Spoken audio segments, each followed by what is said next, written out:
Riverbend Awareness Project. The views and opinions expressed in this podcast episode are solely those of the individuals participating and do not necessarily reflect the views or opinions of Riverbend Media Group or the Riverbend Awareness Project, its affiliates, or its employees. It is important to note that the discussion presented is for informational purposes only and should not be construed as medical advice. Listeners are encouraged to consult with qualified healthcare professionals for any medical concerns or decisions. The Riverbend Awareness Project is a product of Riverbend Media Group. Welcome back to the Riverbend Awareness Project. This month we are talking about National Physical Fitness and Sports Month, and so we have Stephen Bingham. Thank you so much for coming in today. He is inviting me. We're great to have you.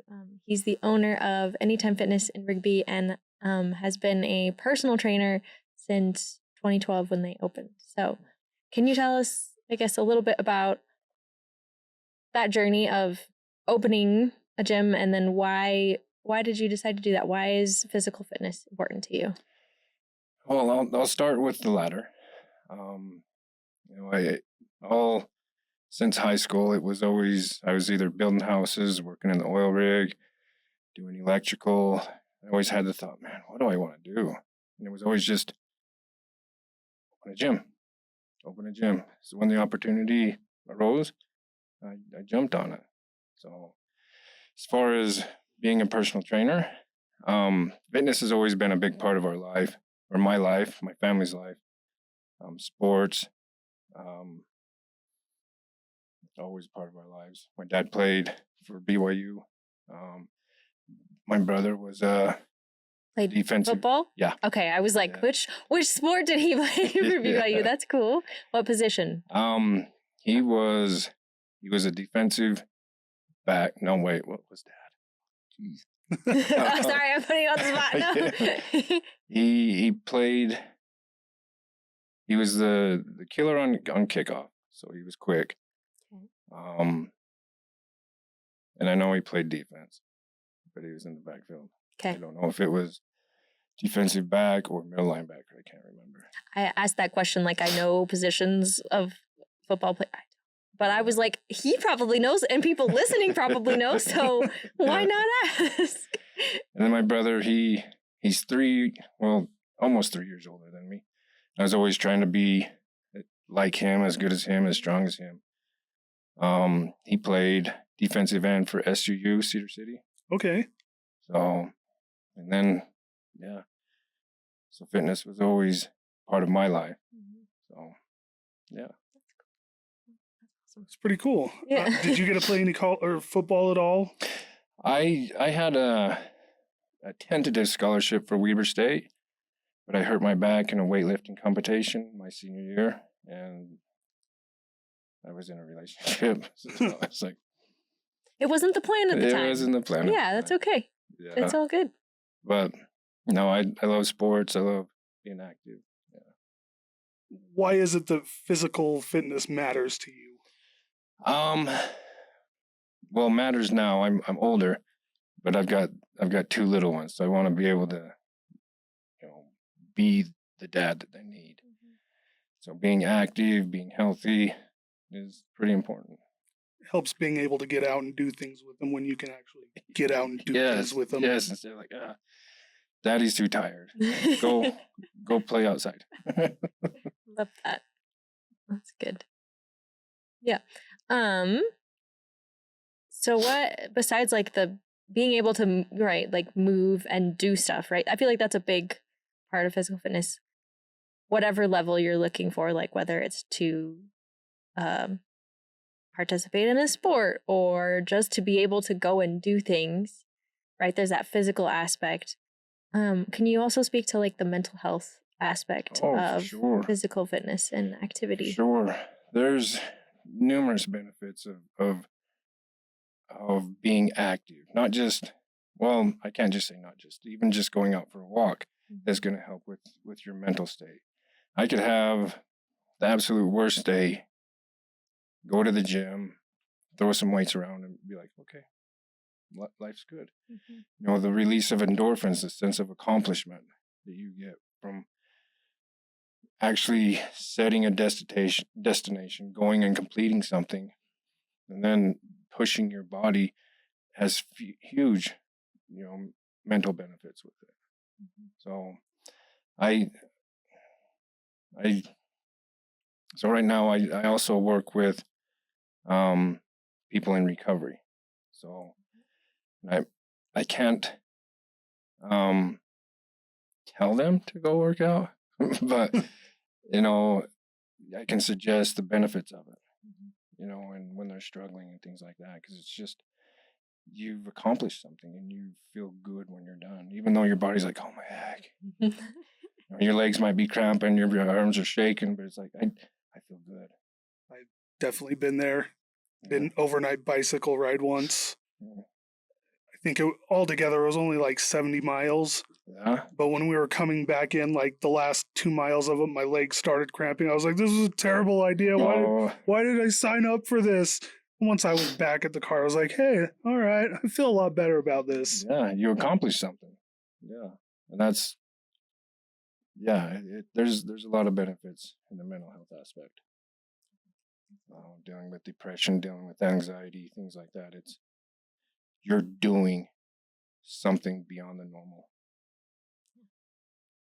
When I was being active a year ago, I need to be better at it for sure. I used to either go jogging, very slow jogging. That's okay. It's very slow. Or jump rope, and then I do some like stretching type yoga stuff. And I hate running so much. But just because you get sore and it's hard to breathe, but I remember complaining about it. I remember back in junior high, we have to run the mile every Friday, and I'd complain so much. I'd be like, oh, we have to run the mile a day. This is the worst.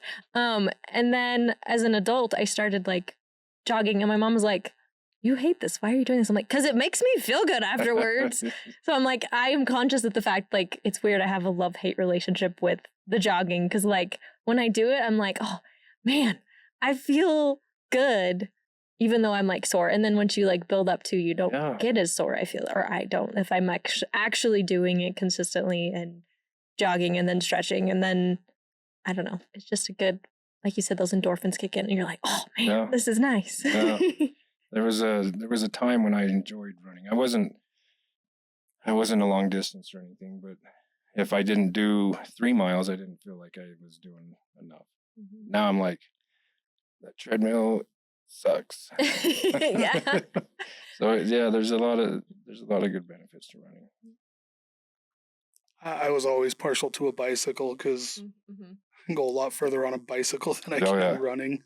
It's definitely easier, probably. I don't know if it is, but in my brain, a bike is easier on your like joints. I don't know if it is, but than running. I mean, it depends on what you're doing on the bicycle. That's true. Just overall, yeah. Yeah. Yeah, the impact of running can be hard on your joints. There was a lady that was a member of the gym a long time ago, and she had the weirdest gait, running style. And I finally asked her, I was like, is that, and she was actually a running coach. She's like, this style of running, this way of, even though it looks awkward, it's more easy on your joints, less impact. I'm like, all right. And she looked like a ninja when she was really soft. That's cool. Yeah. I have to look into that. So, aside from the physical results, what other improvements do you see in people's lives from fitness? I've had all types of clients throughout the years. Self-confidence, number one. The majority of people will come in scared to death. And it's just the act of signing up that's huge for them, because I don't want to look like an idiot. I don't know what I'm doing. I don't want people to make fun of me. But stepping in and doing that, and then signing up with a trainer to show them what they're capable of, and that they can do things, that they are stronger than they think. It's just a huge confidence boost. Like I had this barrier, I had this fear, and I overcame it.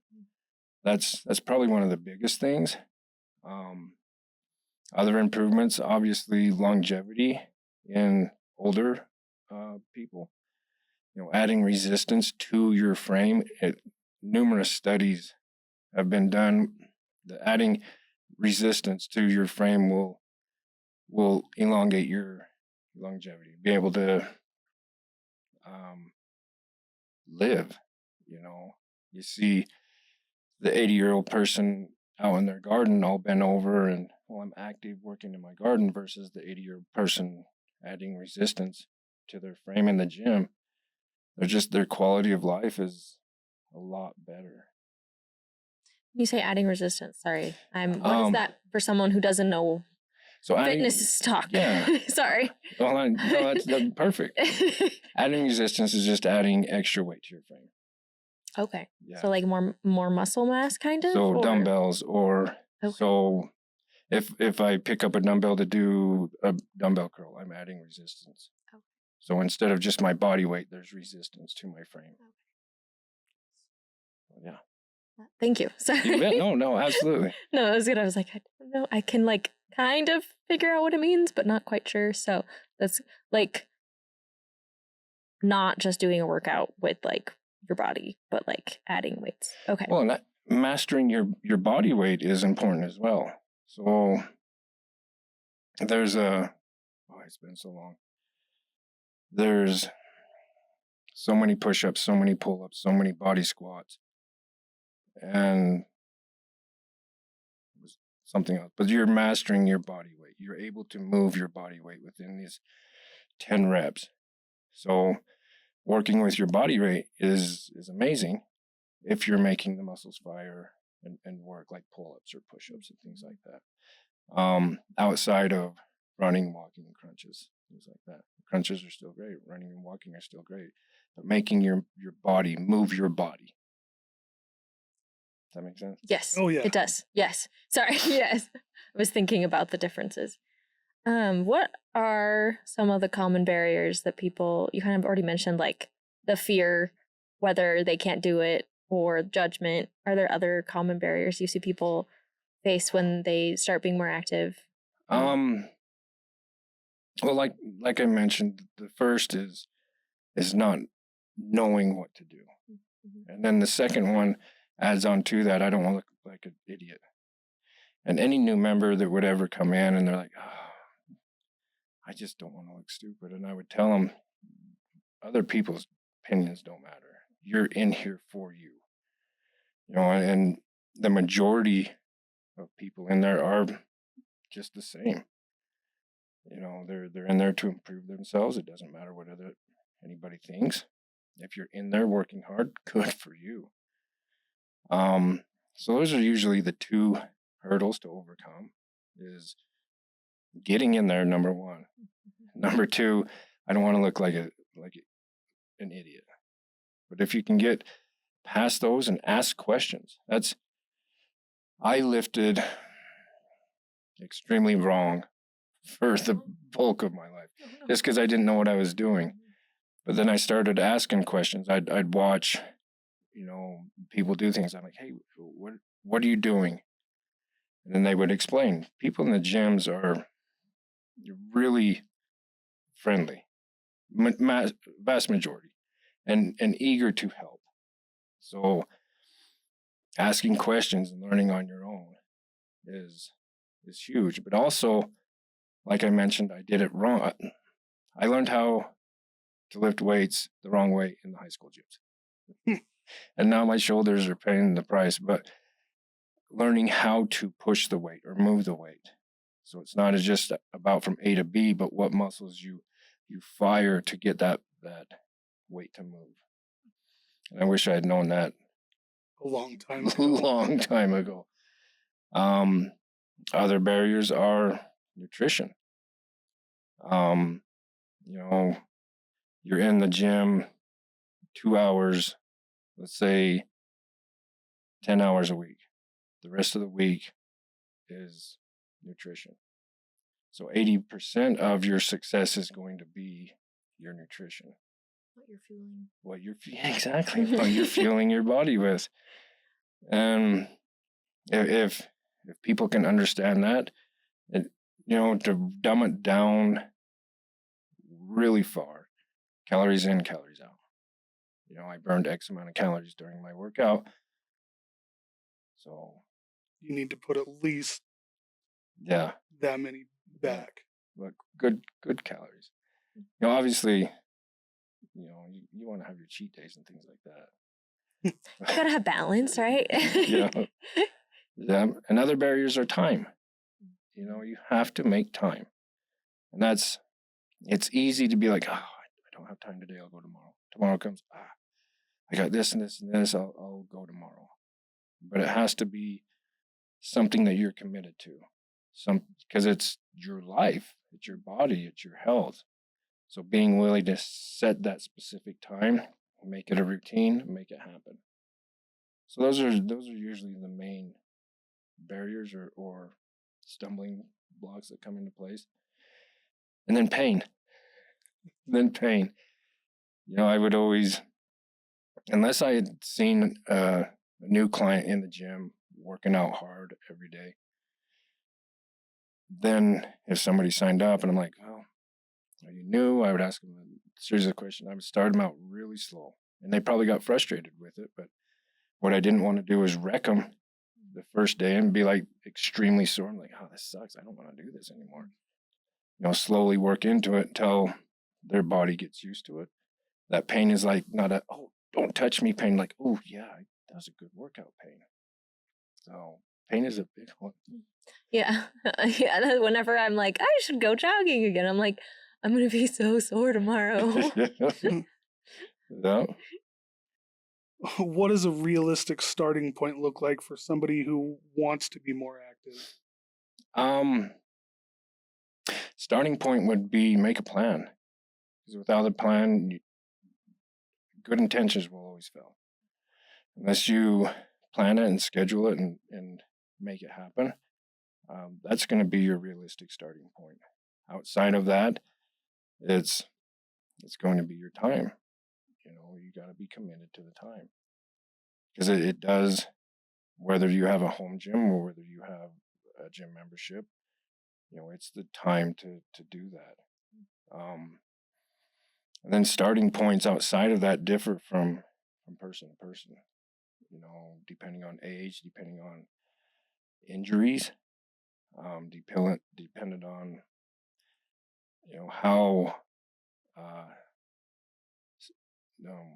static your life was, how inactive you were. So it'll just depend from person to person. But the first thing is to make that plan. And it matters to write things down. You can tell yourself and be convinced, I'm going to do this, this, this, and this in your head, but writing it down makes it real. Because you've made that plan in your head, you've written it down, now you've made it real. Now the next step is to take action. It always feels satisfying too when I make like a to-do list. This is my daily to-do list, and it feels so good to check something off too. Yeah. So I feel like if you put that on your to-do list, you're like, okay, I'm gonna go for a walk, or I'm gonna go to the gym, or whatever it is for your plan, and then you can be like, oh, I did that. That always makes me happy. I don't know if everybody else has that little. Yeah. But yeah, that sense of accomplishment. Sense of accomplishment. Mm-hmm. Yeah, you set a goal, you accomplished it.